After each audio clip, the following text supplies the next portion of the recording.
Que toute la tendresse de Jésus, de Dieu, soit avec chacun d'entre vous, puisqu'il m'a appelé pour vous donner sa tendresse. On va prier un petit peu. D'abord le Père. Dieu notre Père, toi qui es source de toute miséricorde, de tout amour, viens sur chaque personne de cette assemblée, viens lui faire sentir combien tu l'aimes, viens les guérir de toute blessure, de toute souffrance profonde, viens enlever tout ce qui n'est pas de toi, viens consoler, apaiser, viens donner ta joie divine.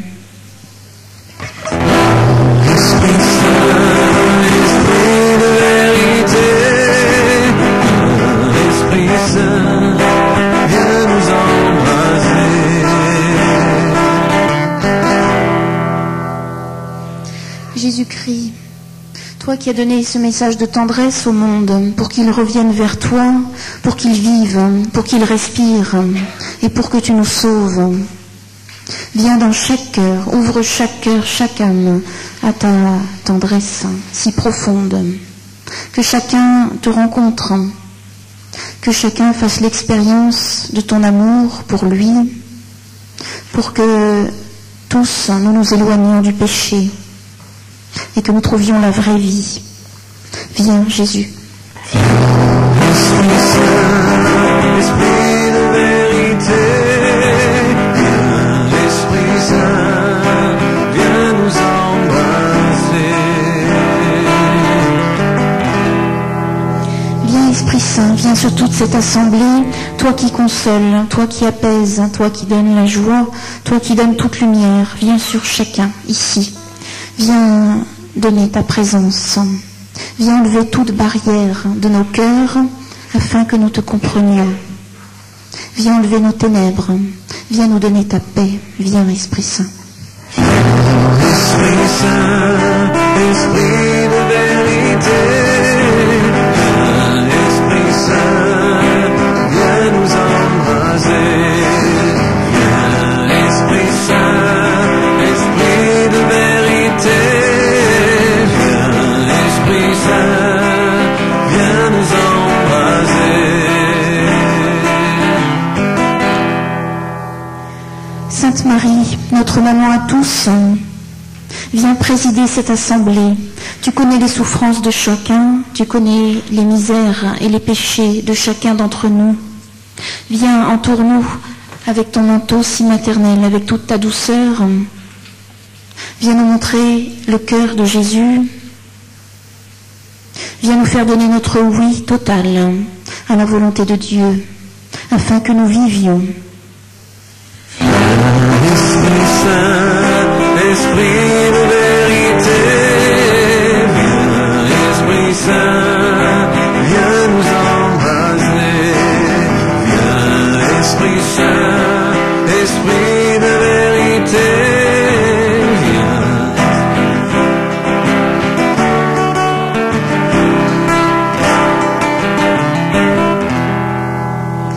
Saint Michel Archange, toi qui as promis d'être avec nous partout, lorsque nous te prions, viens avec tous tes anges, viens, sois présent avec tous les anges gardiens des personnes ici, protège notre assemblée, protège-la contre tout mal.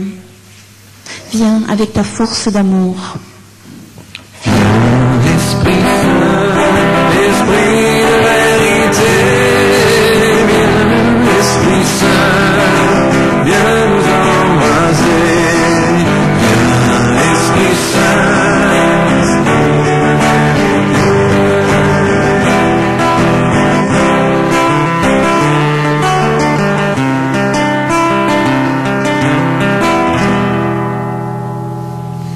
Alors la conférence pourrait être très courte, parce que j'ai dit à Jésus hier, je lui ai dit, qu'est-ce que tu veux que je leur dise? Et il m'a dit, dis-leur simplement que je les aime. Alors je pourrais en rester là. Merci, bonsoir. Malheureusement, et heureusement, il veut que je vous en dise un petit peu plus, parce que le fond de ce message, c'est quelque chose de tout simple. C'est Dieu qui veut venir dans notre cœur, qui veut vous faire connaître à chacun son intimité. Jésus, quand il est venu me voir, me parler, il y a maintenant presque 8 ans, Il s'est adressé à quelqu'un de misérable, parce que je n'étais pas cultivée comme le sont certains grands, certains savants. Je ne savais pas grand-chose. Et lorsqu'il m'a dit qu'il venait me donner son message de tendresse pour le monde, je lui ai dit, je ne crois pas que tu aies frappé à la bonne porte, parce que je suis bien misérable. Et il m'a dit, tu sais, si je suis venue te voir, c'est parce que je suis fatiguée de tous les grands qui réfléchissent beaucoup, qui raisonnent beaucoup, qui sont très intelligents selon le monde, mais le problème c'est que je n'ai pas de place pour venir me reposer dans leur cœur, parce qu'il leur manque une chose, il leur manque l'amour. Donc Jésus m'a dit, tu vois, je veux restaurer ma maison, mon église, je veux lui redonner mon cœur qu'elle a perdu.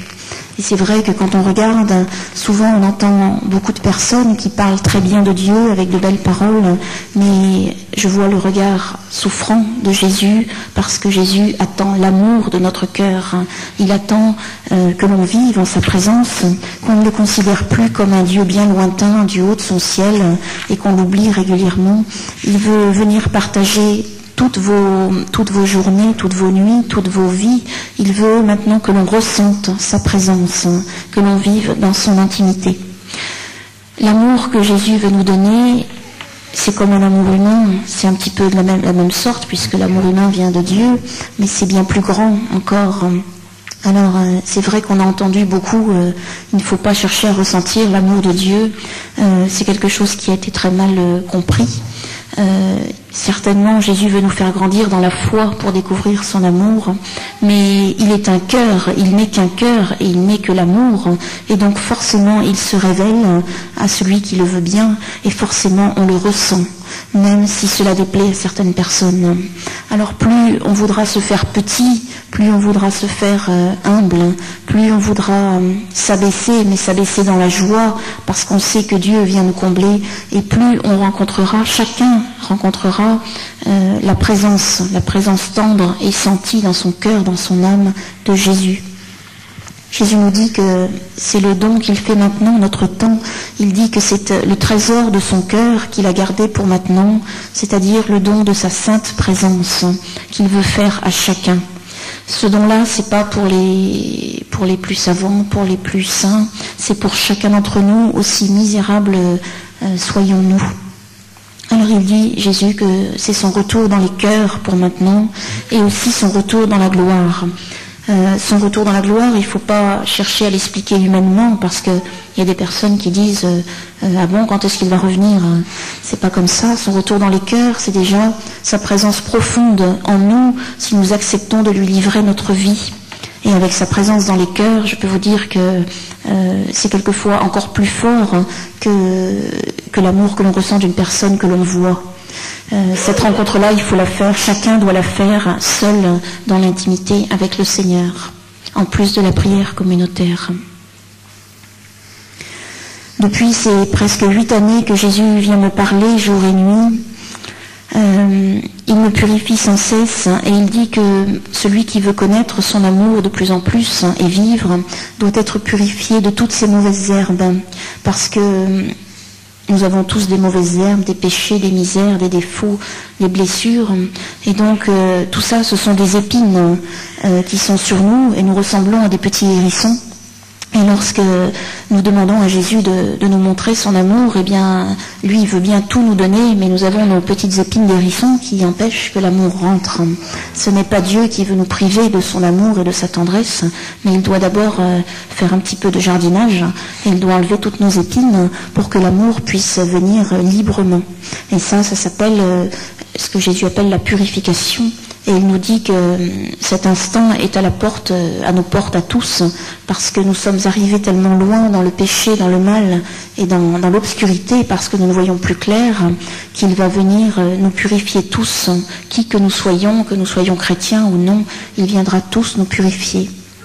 Cette purification, elle passe parfois par c'est quelquefois de grosses souffrances, même des choses qui arrivent sur la terre, qui ne sont absolument pas voulues par Dieu, bien sûr, puisque Dieu ne donne jamais la souffrance.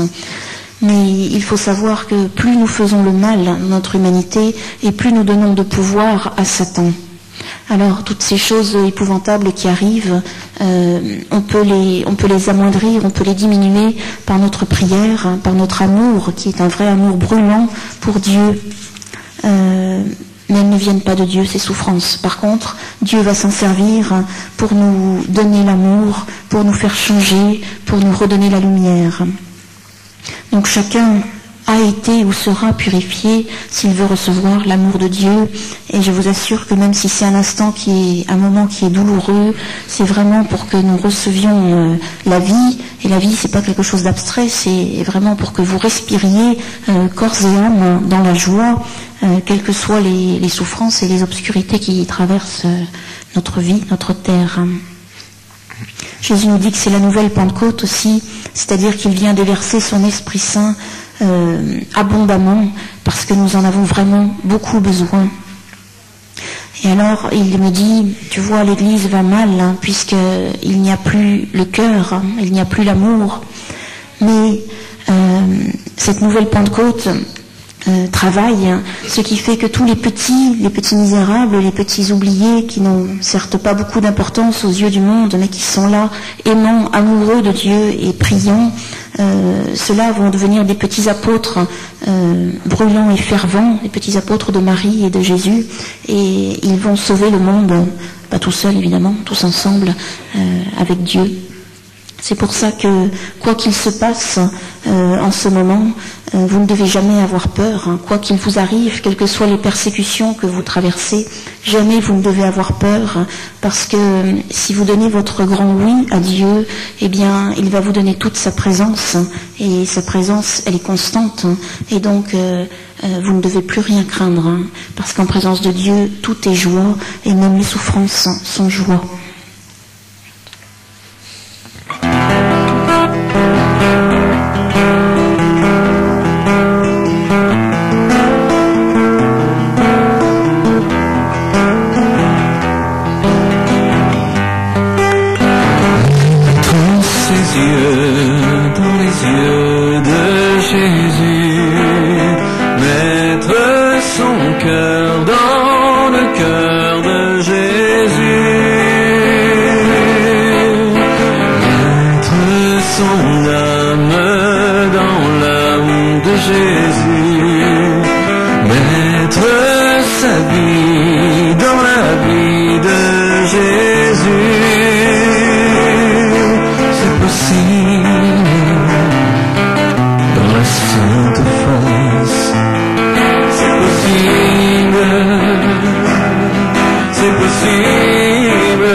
Il vous faut mendier à chacun la soif de Dieu, ce qui est la première prière sans laquelle vous ne pouvez pas vivre.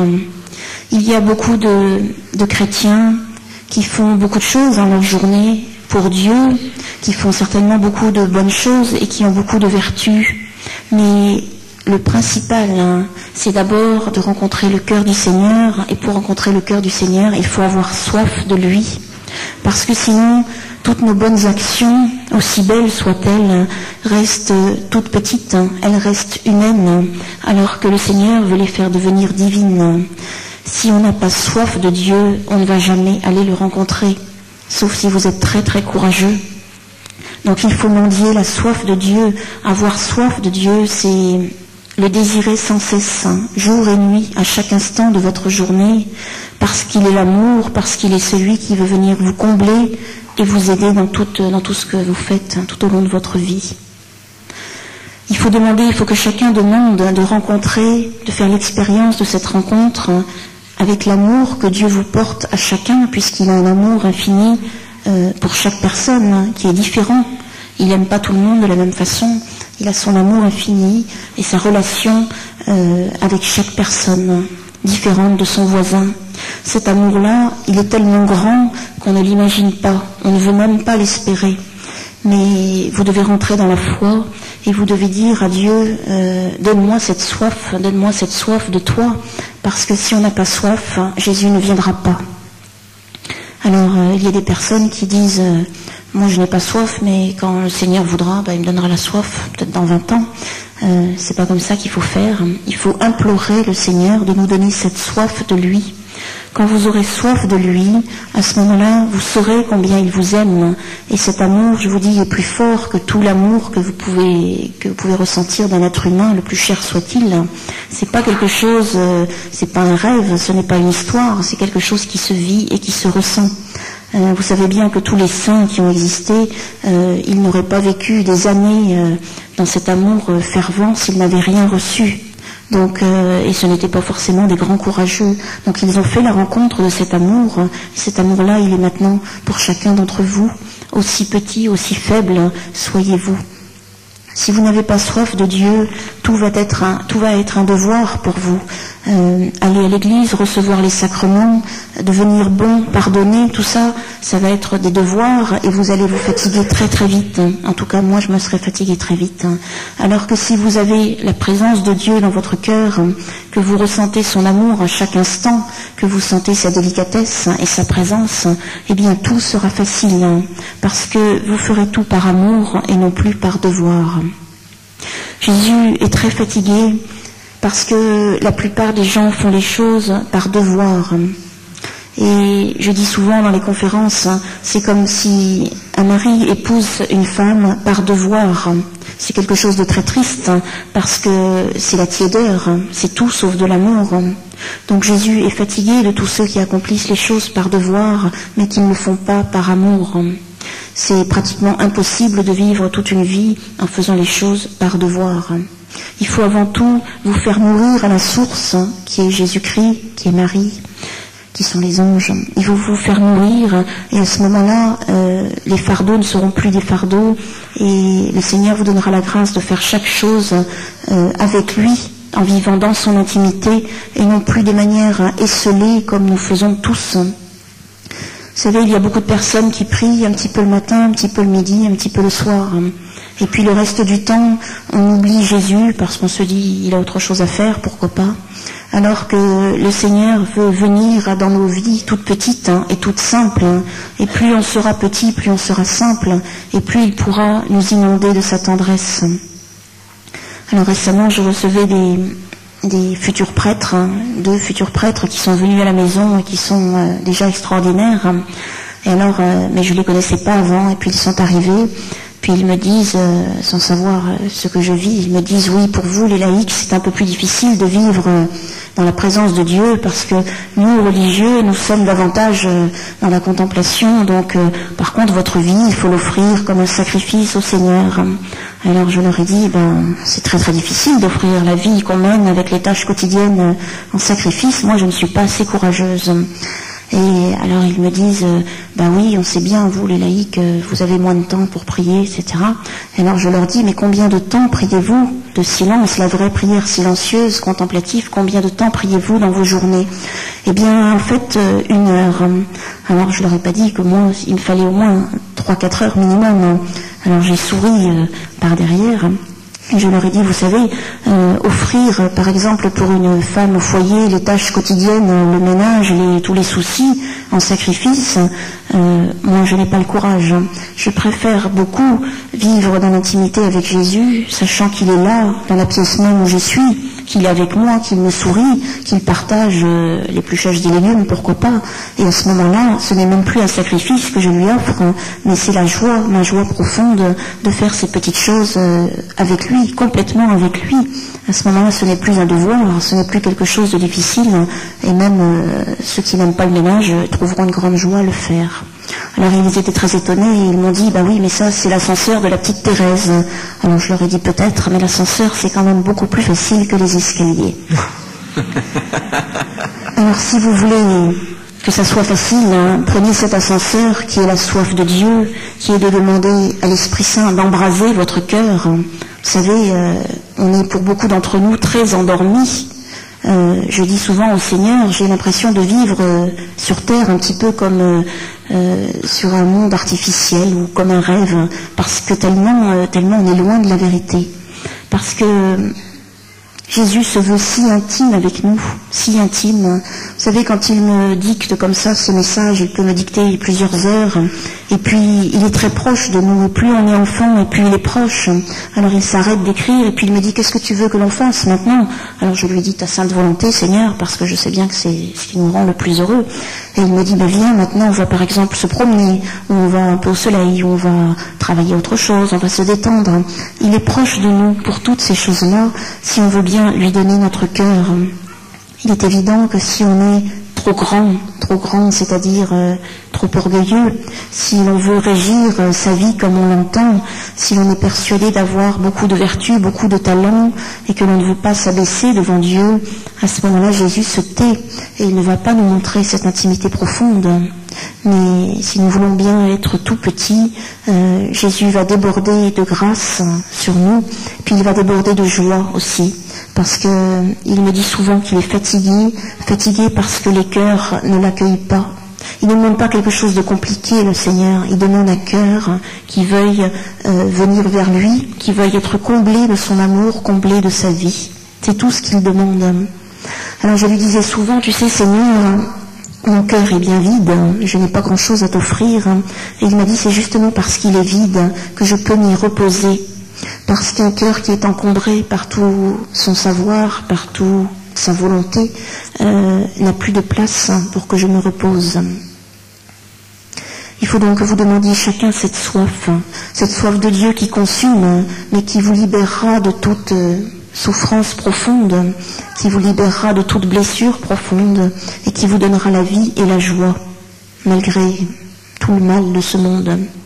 Cette joie-là, c'est la joie divine, c'est la joie que le Seigneur partage avec les petits. Vous savez qu'on raconte souvent qu'il y a des martyrs qui allaient au supplice en chantant.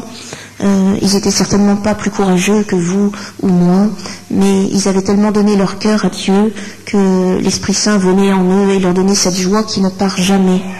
La joie divine, c'est pas la joie humaine. La joie humaine, il suffit d'un problème, d'un souci, d'une épreuve, et elle est partie. Alors que la joie divine a le grand avantage de demeurer en chaque instant, et même si vous avez de grosses souffrances, si vous avez donné votre oui à Dieu, la joie est là, profonde, malgré l'épreuve. Quand on n'a pas rencontré cet amour du Seigneur, on en doute. Moi-même, j'en ai douté. Lorsque le Seigneur me disait, tu sais, même au creux de la souffrance, tu peux avoir la joie, je ne l'ai pas cru. Pourtant, je savais bien que c'était lui qui parlait. Ça, c'est avec le temps. Plus vous connaîtrez cet amour de Dieu pour vous, et il faut demander à Marie de le connaître si vous avez des problèmes, et plus vous verrez que la souffrance portée avec Jésus n'est plus souffrance, mais est joie.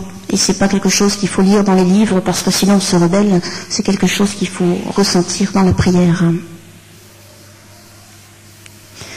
Jésus nous demande, pour nous nourrir de cette miséricorde, de cette tendresse qui, dit-il, va sauver le monde, il nous demande le silence intérieur. Si nous parlons trop, si nous pensons trop, si nous réfléchissons trop, si nous raisonnons, si nous voulons expliquer tous les mystères de Dieu alors que nous sommes si petits, Dieu n'a pas de place pour nous nourrir. Alors en plus de la prière communautaire, de la Sainte Messe, des groupes de prière, Jésus demande à chacun d'avoir au moins, pour commencer, un moment de silence. C'est la prière contemplative devant lui. Alors bien sûr devant le Saint-Sacrement, mais quand vous ne pouvez pas, c'est chez vous, chaque jour. Ne croyez pas, il y a des gens qui me disent, je suis restée 5 minutes, un quart d'heure en présence de Dieu, silencieuse, et je n'ai rien reçu.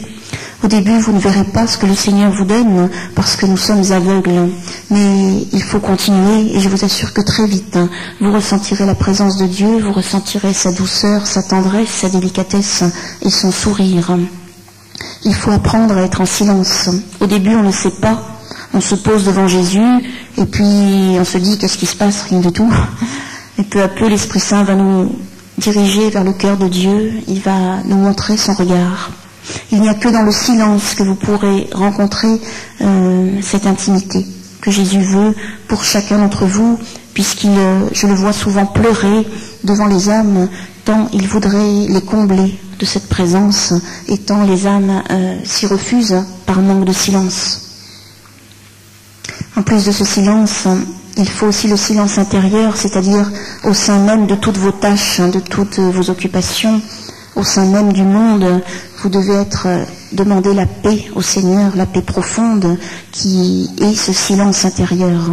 C'est-à-dire à ce moment-là, quand Dieu vous comble de sa paix intérieure, il n'y a plus de révolte en vous, il n'y a plus de bavardage en vous, il n'y a plus de critique en vous, et je peux vous dire que c'est vraiment une libération.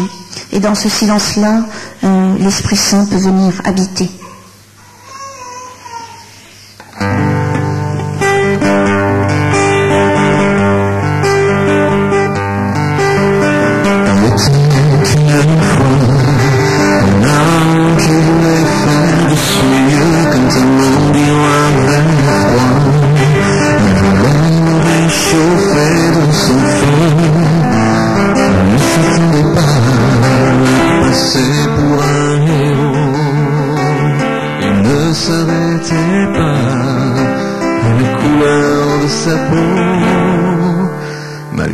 Son peu de foi, à chaque fois qu'il priait dans la nuit, il entendait la voix de Jésus qui l'appelait mon ami.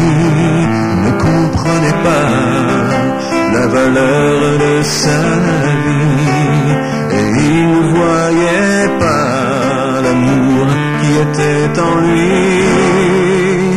En lui, l'amour se faisait, par lui l'amour se donnait, en lui Jésus reposait, par lui Jésus se donnait, en lui l'amour se faisait, par lui l'amour se donnait, en lui Jésus reposait, par lui Jésus se donnait.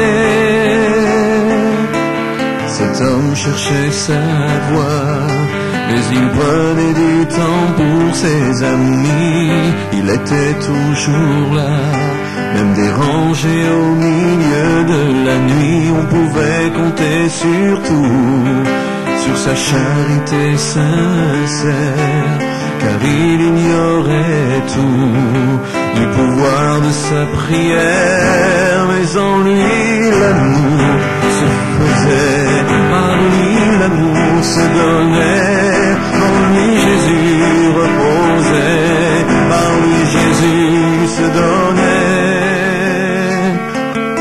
Ce brave homme mourut un jour, les anges lui firent un cortège d'amour pour l'amener jusqu'à Dieu, qui lui tendit un grand verre à son tour, lui disant: je n'ai plus soif, tu m'as bien désaltéré, en donnant aux hommes sur terre, c'est à moi que tu as donné. Jésus lui montra alors la beauté de son chemin sur la terre, les fleurs et les trésors qu'il avait déposés dans ses prières, pour qu'il n'ait aucun remords, lui ôta quelques misères, pour que rien n'empêche son corps de se fondre dans le Père, car en lui l'amour se faisait, par lui l'amour se donnait, en lui Jésus reposait, par lui Jésus se donnait, en lui l'amour se faisait, par lui l'amour se donnait, par lui Jésus se donnait, par lui Jésus se donnait, car il était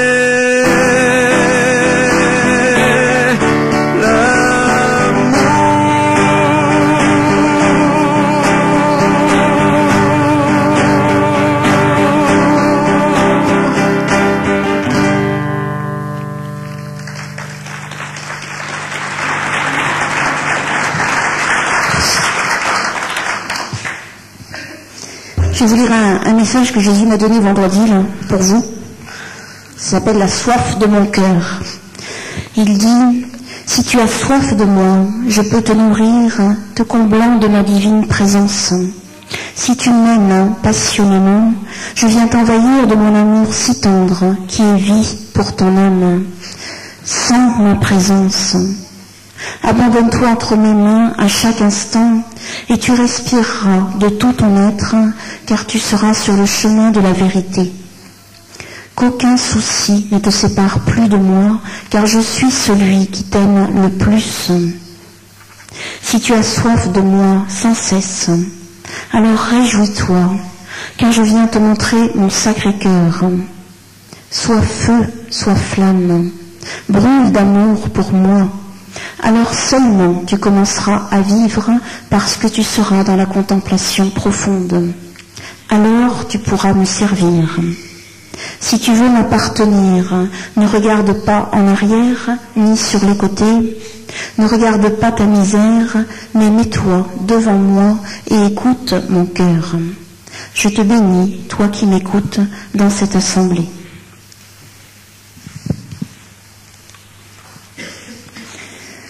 Sur ce chemin, Jésus nous demande la foi. La foi, c'est pareil, il faut la mendier jour après jour pour qu'elle grandisse. La foi en son amour, la foi en sa bonté. Souvent, Jésus ne peut pas nous nourrir parce que nous n'espérons pas assez de lui. Nous ne pouvons pas nous résoudre à croire qu'il nous aime autant, qu'il veut nous donner autant. Mais vous savez, Dieu est bon. Dieu veut nous aider, il ne veut pas nous laisser tout seuls dans nos misères et dans nos ténèbres qui sont ici-bas sur la terre. Il veut venir à notre secours et il veut venir surtout se reposer dans le cœur des petits. Il nous demande de lui dire un grand oui. Alors, un grand oui, ça se donne par amour, ça ne se donne pas par devoir. Si vous donnez un oui par devoir, jour après jour, Jésus viendra vous dire « Veux-tu faire ma volonté ?» Parce que Jésus ne prend aucun repos dans les choses qui sont faites par devoir et sans amour.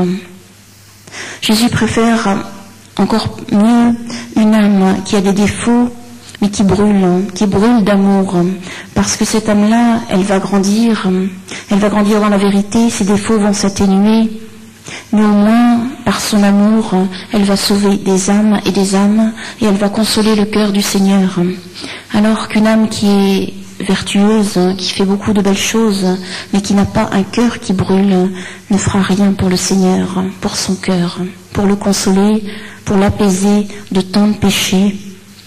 Et cette âme-là, quand elle arrivera sur le bord de l'autre vie, c'est-à-dire à la mort, eh bien, elle devra apprendre à aimer, elle devra apprendre à brûler à ce moment-là.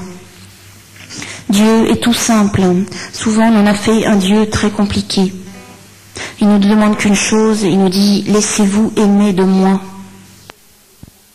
Parce que une âme qui fait l'expérience de cet amour est une âme perdue pour Satan.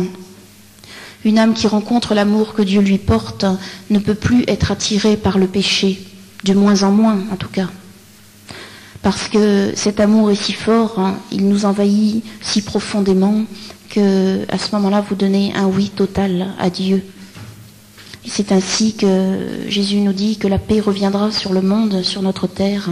C'est par notre oui total. Alors c'est vrai, il y a beaucoup de chrétiens qui disent un oui à moitié parce qu'ils ont peur que Dieu leur demande des choses bien difficiles. Alors on dit oui pour les choses qui nous arrangent, et puis non, pas vraiment pour les choses dont nous avons peur. Mais on peut traîner des années comme ça en disant un oui à moitié, parce que Jésus ne nous forcera jamais. Tant que nous ne dirons pas ce grand oui, eh bien, ça va être très difficile même de vivre notre foi, parce que nous donnons du pouvoir au mal qui va sans arrêt nous déranger comme une mouche. Alors il faut le laisser à la place qu'il occupe, c'est-à-dire comme une mouche, et le chasser. Mais il est mieux de dire un grand oui au Seigneur, total, parce qu'à ce moment-là, il peut entièrement venir en vous, vous guider, et puis c'est beaucoup plus facile. Jésus dit souvent qu'il a peu d'âmes qui lui disent un grand oui, parce qu'on a peur de lui, parce qu'on n'a pas foi en sa bonté. Alors que lorsque vous apprenez à l'aimer, eh bien, au bout d'un moment, il vous purifie, et vous apercevez que dire oui au Seigneur, c'est pour votre joie. Vous savez, au début, Jésus me demandait beaucoup de choses et je lui disais oui parce que je me disais, il ne faut pas lui dire non, ça ne va pas aller. Et puis, bien vite, il m'a fait comprendre que ce qu'il voulait, c'était un oui qui vienne du fond du cœur, non pas un oui forcé parce qu'il était Dieu, mais un oui parce que je l'aimais.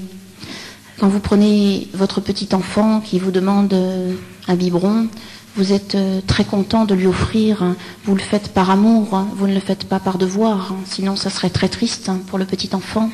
Eh bien pour le Seigneur c'est pareil, votre oui doit être par amour, et le jour où vous prononcerez ce oui, quoi qu'il vous demande, sachant qu'il va vous donner toute grâce pour faire ce qu'il vous demande, vous aurez des ailes, vous pourrez vous envoler dans le cœur du Seigneur, et vous serez libérés de tout souci. Tant qu'on est attaché à notre volonté bien humaine, d'avoir notre petit bonheur sur la terre de la manière dont nous l'entendons, et même de vivre notre foi comme nous le désirons personnellement, on va rester bien tiède. On ne va pas brûler pour Dieu parce que l'Esprit Saint ne pourra pas venir en abondance. Mais si vous vous décidez à plonger comme d'un plongeoir dans une piscine, sans même savoir nager, mais en ayant confiance dans le maître nageur qui vous dit « saute et je serai là », eh bien, si nous faisons ce pas dans la confiance, tout va devenir facile, vraiment facile. Ça ne veut pas dire qu'il n'y aura pas d'épreuves, il y en a toujours, mais les épreuves, vous les porterez avec facilité, vous les porterez dans la joie de la consolation du Seigneur, et vous les porterez aussi avec le sourire. Il y a des personnes qui automatiquement, quand le Seigneur leur demande quelque chose, se révoltent et disent « non, c'est pas possible, tu te rends compte ?» Alors, ça peut être pour le travail, ça peut être pour la famille, ça peut être pour n'importe quelle petite chose terrestre et matérielle, parce qu'on a envie d'arranger notre bonheur à notre sauce, si je peux dire. Alors que Jésus, de toute façon, même s'il nous demande des choses difficiles, c'est pour notre bonheur. Jésus m'avait dit souvent, il me disait, en te demandant quelque chose, il me dit, est-ce que tu crois vraiment que je veux que tu sois malheureuse ? Alors je lui ai dit, écoute, non, tu dois pas vouloir que je sois malheureuse. Alors il me disait, à ce moment-là, tu dois croire, croire que je suis bon. Et à ce moment-là, n'importe quoi que je vais te demander, même si par hasard une souffrance t'arrive, parce que ça arrive sur la terre, eh bien tu auras la grâce de la joie, la grâce de la consolation, la grâce de l'amour. Mais pour ça, il faut dire un grand oui.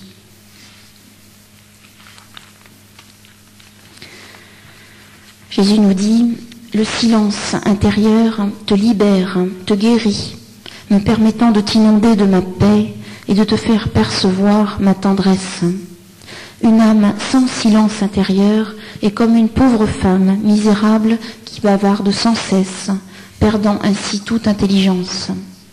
Bénis-moi de t'accorder le silence intérieur, car je ne viens que dans le silence. Le silence m'attire, le bavardage intérieur ou extérieur me lasse, car je ne peux pas vous nourrir. Quand l'âme m'aime, elle devient silencieuse. Toute parole lui devient comme un poison, tant elle reçoit de moi en me contemplant silencieusement.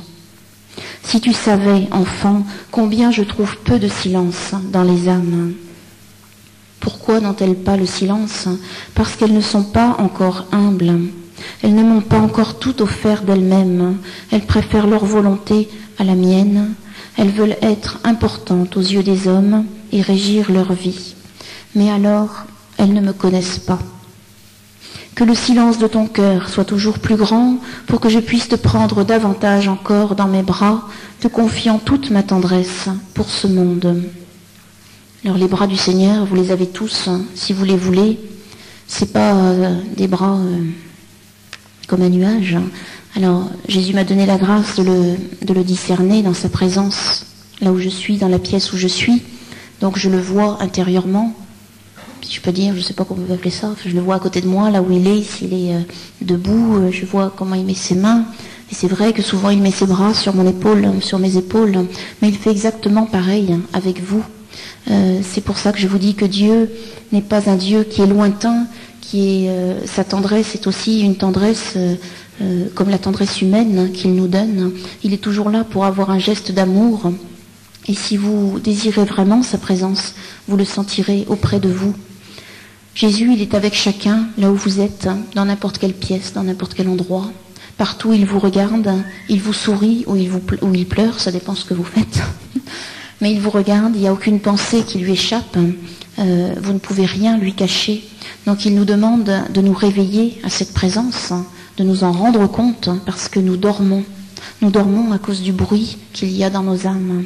Si nous voulons bien faire l'effort de la foi et de savoir que Dieu est là, qu'il est avec nous, qu'il nous regarde, vous percevrez son sourire. Pas de la même manière que moi je le vois, mais je vous assure que Jésus, il sourit vraiment et très souvent devant un cœur qui est petit, même s'il a des défauts, mais un cœur qui veut grandir dans l'amour. Ce sourire-là, vous le percevrez. Il y a beaucoup de personnes qui perçoivent le sourire de Jésus, même si elles ne le voient pas comme ça, quand elles prient et quand qu'elles disent un grand oui. Vous savez, Jésus est plein d'humour. Pour recevoir cet humour, par contre, c'est vrai qu'il faut être comme un enfant. Jésus nous veut dégager du mal, hein, et c'est vrai que les enfants n'ont pas le mal en eux. Ils sont innocents, ils sont purs, ils ont la joie. Jésus veut nous redonner cet état d'enfance spirituelle, même si nous avons des choses très sérieuses et très compliquées à faire tout au long de nos journées. Alors vous savez, Jésus nous compare souvent à des fleurs. Dans les livres, il m'appelle souvent ma fleur. Vous êtes tous des fleurs, puisque les âmes sont des fleurs. Alors il y a les fleurs fanées, il y a les fleurs qui sont mortes, il y a les fleurs vivantes, les fleurs épanouies. Ce qui est certain, c'est que Jésus veut que nous soyons chacun une fleur épanouie et heureuse. Et ça, c'est quelque chose qui peut nous donner à chacun, malgré toutes les souffrances qui peuvent nous tomber sur la tête. Alors Jésus nous dit que les fleurs ont besoin d'un jardinier. Bien entendu, parce que si elles n'ont pas de jardinier, elles poussent sous les mauvaises herbes, elles peuvent pousser sans soleil et sans eau, et à ce moment-là, c'est pas très joli le résultat. Alors il nous dit qu'il faut chacun, qu'on appelle le jardinier, qui est donc lui, qui est Dieu, et lui demander qu'il vienne désherber son parterre, sa demeure, qu'il enlève toutes les mauvaises herbes qui nous empêchent de grandir, et qui sont les péchés, les tentations, les faiblesses, les misères, même les blessures et les souffrances. Et qu'il nous arrose avec de l'eau, qu'il nous donne son soleil. Alors le soleil, vous savez, c'est la prière contemplative auquel chacun est appelé, c'est pas fait que pour les religieux. Et l'eau, eh bien, ce sont les sacrements, évidemment, que nous devons recevoir dans l'Église, parce que sans eux, nous ne pouvons pas vivre. Ne pas recevoir les sacrements, c'est vraiment se destiner à connaître une toute petite partie de Dieu, et ça ne peut pas suffire quand on est amoureux du Sacré-Cœur. Alors Jésus m'avait dicté un petit message vendredi aussi sur les fleurs pour chacun d'entre vous. Alors, il m'a dit: une fleur bien soignée par son jardinier devient toute belle, épanouie, colorée et solide, et elle fait la joie de ceux qui l'entourent. Une fleur sans jardinier, recouverte de mauvaises herbes, sans soleil, sans eau, se flétrit bien vite, souvent. Elle reste petite, difforme et prête à mourir. Alors appelle toujours le jardinier de ton âme, de ton cœur. C'est moi, Jésus-Christ. Avec moi, tu seras toujours celle que je préfère, car je suis un bon jardinier et mes fleurs sont toutes mes préférées. Voilà, ça c'est la délicatesse de Jésus. Il faut que chacun comprenne ici que Dieu est un Dieu très simple. Il n'est compliqué qu'avec les personnes qui veulent qu'il soit compliqué. Mais Dieu est accessible à tous les petits, à tous les misérables que nous sommes. Il veut simplement nous donner son amour, il veut simplement nous donner sa paix profonde, afin que nous puissions nourrir tous nos frères. Chacun ici, vous avez des proches, vous avez des familles, vous avez des personnes que le Seigneur met sur votre route, et en vous nourrissant de cette tendresse de Dieu, eh bien, vous rayonnerez celui qui vous habite et vous nourrirez tous ceux que vous rencontrez. Vous êtes tous, par votre baptême, appelés à évangéliser. Alors, quand Jésus me dit « va évangéliser », il ne me parle pas comme ça, il me dit « va leur dire que je les aime ». C'est la première chose qu'il veut vous donner, qu'il veut donner à chaque personne, c'est que chacun sache qu'il est aimé. Et qu'il est aimé, je vous disais, de la même manière que lorsque vous aimez un petit enfant ou un conjoint, et encore bien plus. Ce n'est pas un amour impersonnel ou abstrait, c'est quelque chose qui se vit et qui se ressent. Jésus nous demande un abandon profond. Vous savez que souvent, quand il arrive des choses difficiles, ou que l'on rencontre des personnes un peu difficiles, on a tendance à se révolter devant la souffrance, devant le mal. Ça n'apporte pas la paix à personne de se révolter. Alors bien sûr, il y a ceux qui sont très courageux et qui peuvent se dire il ne faut pas que je me révolte, je vais faire de mon mieux, je vais laborieusement. Mais le chemin le plus simple, c'est toujours l'ascenseur, c'est-à-dire c'est de vous réfugier dans la prière, dans le cœur à cœur avec Jésus, et de lui dire nourris-moi de ton amour si grand, de ton amour si infini. Et à ce moment-là, il va vous donner la grâce du pardon. Et je peux vous dire que cette grâce, elle est gratuite, comme tout ce que Dieu donne. Et si vous avez l'amour en vous, l'amour pour Dieu, vous aurez l'amour pour vos frères. Et quoi qu'ils vous fassent, quoi qu'ils vous persécutent, vous ne perdrez ni votre paix, ni votre pardon, ni votre joie. Toutes ces vertus, ces dons que sont le pardon, que sont l'humilité, vous ne les recevrez que dans le cœur à cœur avec le Seigneur. Jésus nous dit, sois toujours, c'est pour chacun d'entre nous, sois toujours aussi minuscule, car alors je peux te donner mes baisers. Sois effacée, discrète, silencieuse et toute simple, car je peux alors te serrer contre mon cœur et me fondre en toi sans mesure. Désirer l'humilité, la petitesse est une grande grâce, car en devenant petit, vous rencontrez la libération de vos blessures. Celui qui est tout petit vit dans mon cœur, protégé par mon amour. Je l'élève alors au-dessus de la boue de ce monde, et il resplendit dans ma paix et ma tendresse. Vous savez, souvent, on se mange la vie par notre manque d'humilité, par notre orgueil, parce qu'on veut faire respecter nos droits, parce que le voisin ou n'importe qui nous ennuie et qu'il n'est pas gentil, et voilà, et donc on se trouve un pauvre martyr. Et c'est très difficile de vivre une situation comme ça. Dans le cœur du Seigneur, il n'y a plus que consolation de sa part et que la grâce du pardon. Et je peux vous dire que ce sont beaucoup de soucis en moins. Alors ne cherchez pas à chasser vos péchés par vos propres forces, mais demandez à Dieu un amour brûlant, un amour fervent, un amour de chaque instant, une passion pour lui, et alors il viendra à votre secours pour chasser tout ce mal qui nous oppresse, à tel point que certains deviennent même malades physiquement. Jésus nous demande bien sûr de recevoir les sacrements en abondance, le sacrement de réconciliation. Il me dit, il y en a certains qui ne viennent jamais ou qui viennent une fois tous les 20 ans. Donc pour ceux qui ne savent pas convenir, au moins venir une fois par mois. Mais en fait, il faut venir quand le Seigneur vous appelle, et ça peut être quelquefois plusieurs fois par semaine, parce que plus vous rencontrez l'amour de Dieu, plus vous rencontrez son regard, et plus vous voulez être tout pur, afin que l'amour rentre encore davantage en vous. Plus vous percevez cette tendresse de Dieu et de Marie, qui est là tout le temps, auprès de Jésus, et moins vous voulez être sali par vos faiblesses, même vos péchés involontaires, qui sont vos faiblesses, vos misères, vous n'en voulez plus. Alors il faut à ce moment-là se précipiter dans le sacrement de réconciliation, qui est un sacrement de guérison, et Jésus va vous libérer, vous apaiser, et vous donner la grâce de grandir. C'est un sacrement que la plupart des gens ne connaissent pas vraiment, ne comprennent pas, parce que Jésus dit souvent qu'on va se confesser par devoir, et alors que lui nous attend pour nous envahir, pour nous guérir, pour nous apaiser, pour nous donner vie. Puis nous demande évidemment de venir à la Sainte Messe le plus souvent possible, pour ceux qui le peuvent chaque jour, parce que il est notre vie.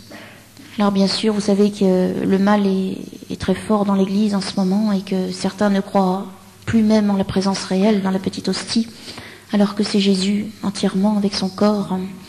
Et c'est une très grande offense pour le Seigneur. Si vous demandez la soif de Dieu, si vous demandez d'être embrasé de cet amour pour Dieu, il n'y aura évidemment plus aucun doute dans votre esprit. Vous saurez que c'est bien Jésus que vous recevez entièrement dans la petite hostie.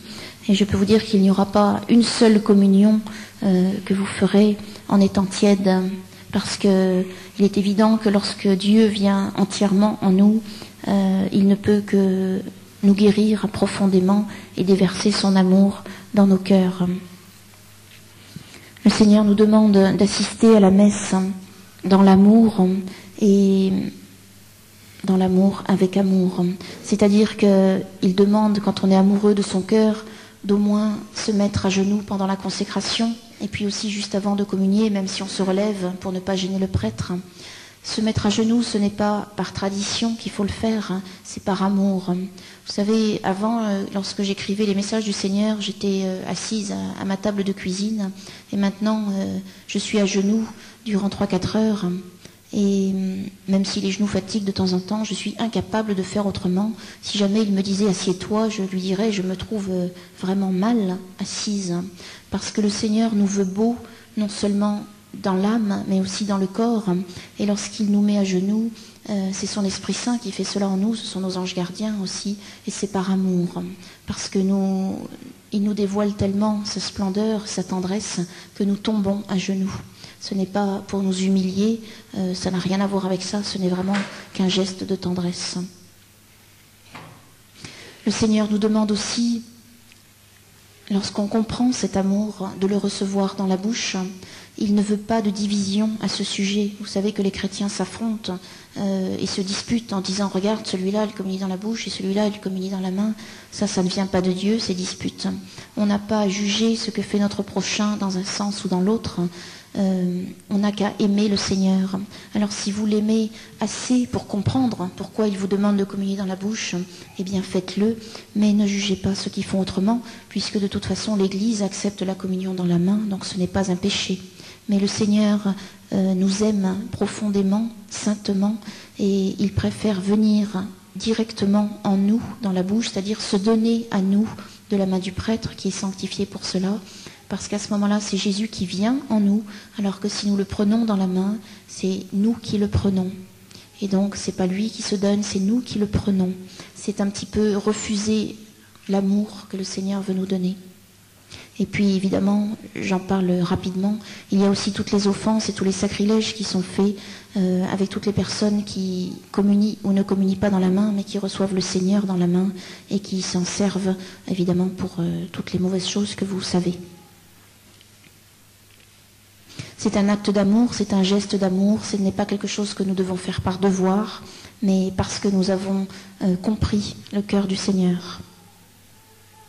Jésus demande à chacun aussi d'avoir un petit coin dans sa maison, un petit oratoire, un petit endroit où il puisse venir se reposer, se recueillir, même à n'importe quel instant de la journée, même 2 minutes en passant, que ce soit dans une pièce, dans votre salon, n'importe où, un tout petit coin, avec Jésus, avec Marie, un ange, une bougie, une croix, et que tout cela soit béni. La bénédiction, ce n'est pas quelque chose que nous pouvons ignorer.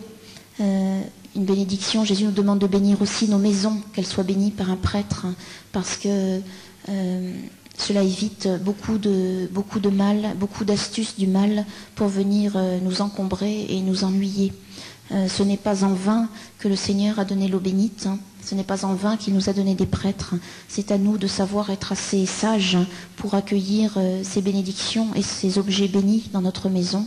Il ne s'agit pas d'être superstitieux, ça Dieu n'en veut pas, mais de comprendre que ce sont des choses saintes qu'il nous a données pour nous protéger contre le mal et nous aider à vivre.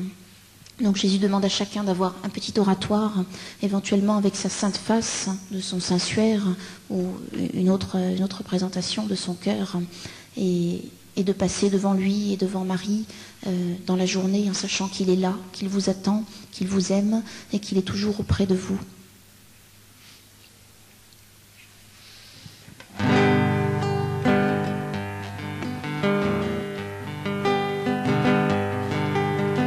Votre cœur devienne brûlant, que votre cœur d'un coup s'enflamme, que votre amour devienne plus blanc que toutes les noirceurs de votre âme, que votre cœur devienne brûlant, que votre cœur d'un coup s'enflamme, que votre amour devienne plus grand que toutes les douleurs de votre âme.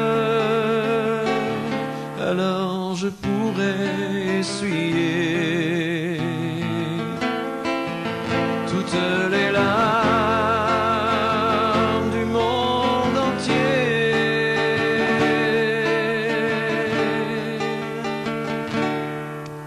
Que votre amour devienne si grand que je me déverse en vos âmes pour que vous soyez des vivants, que je réchaufferai de ma flamme, que votre amour se voit autant que la gloire de Dieu que l'on clame, pour que je puisse voir dedans mon cœur qui consume votre âme.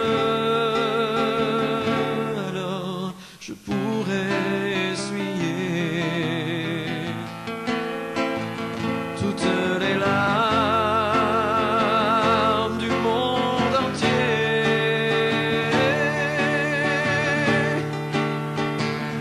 Alors je pourrai vous donner toute la tendresse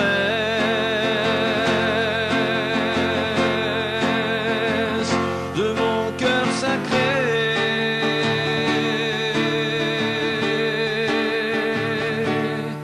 De mon cœur sacré.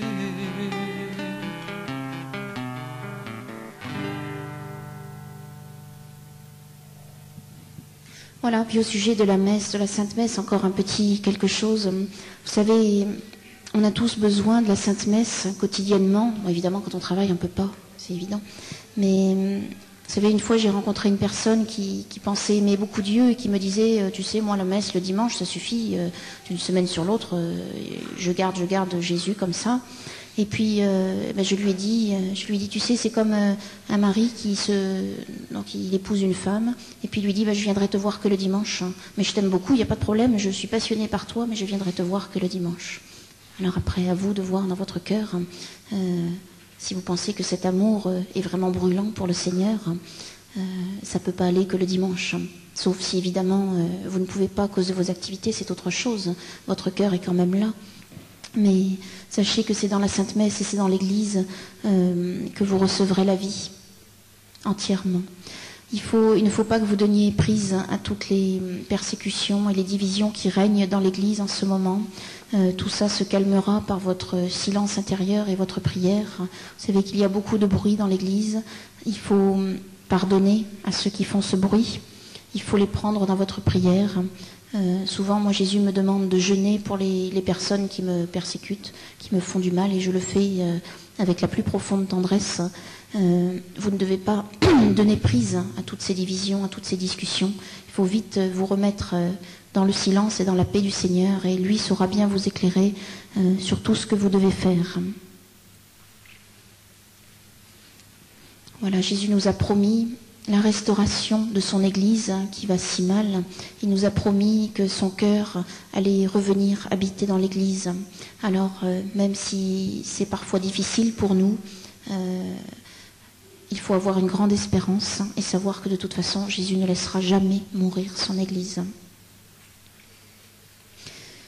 Jésus a demandé la création de groupes de prière. Vous devez sans doute le savoir pour beaucoup d'entre vous.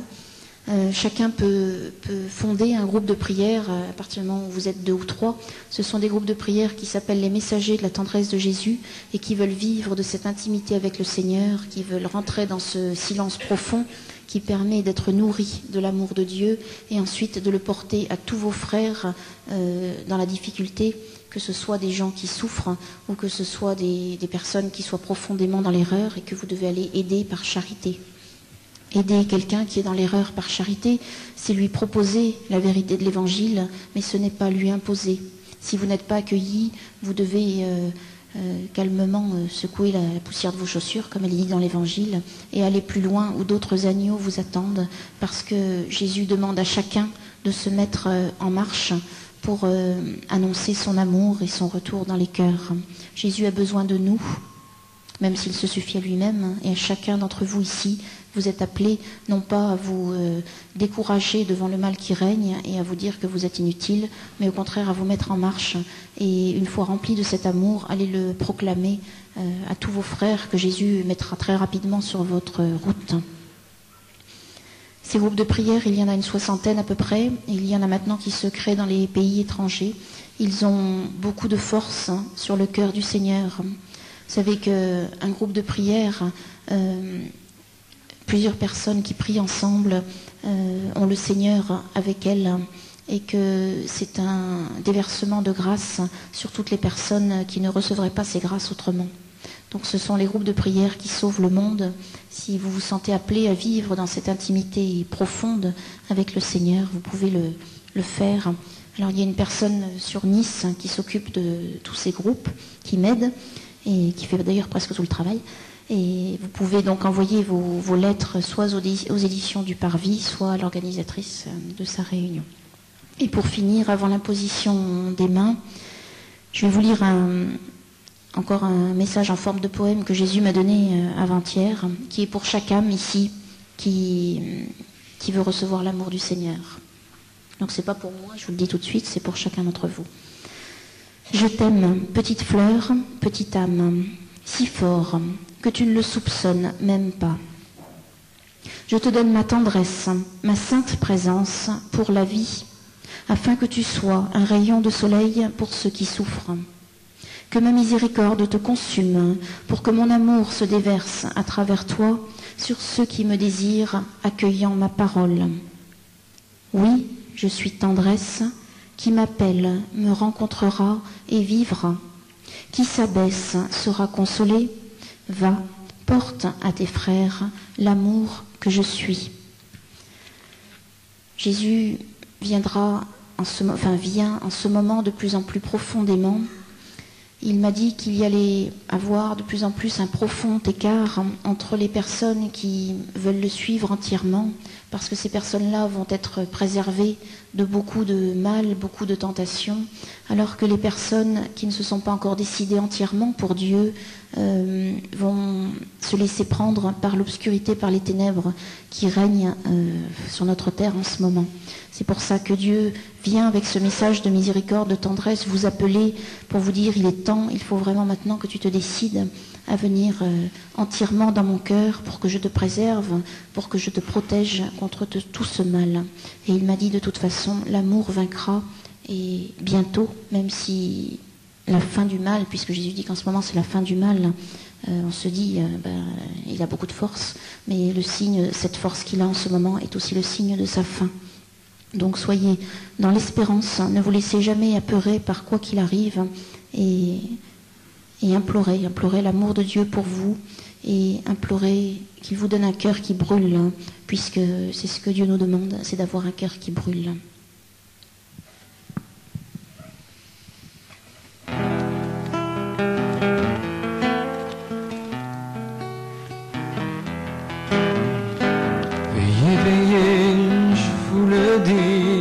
Car vous ne savez ni le jour ni l'heure. Veillez, veillez, oh mes amis, car je viendrai comme un voleur. Ayez toujours vos lampes allumées, ayez de l'huile quand viendra l'heure. Veillez, veillez, vous mes amis, car vous ne savez ni le jour ni l'heure.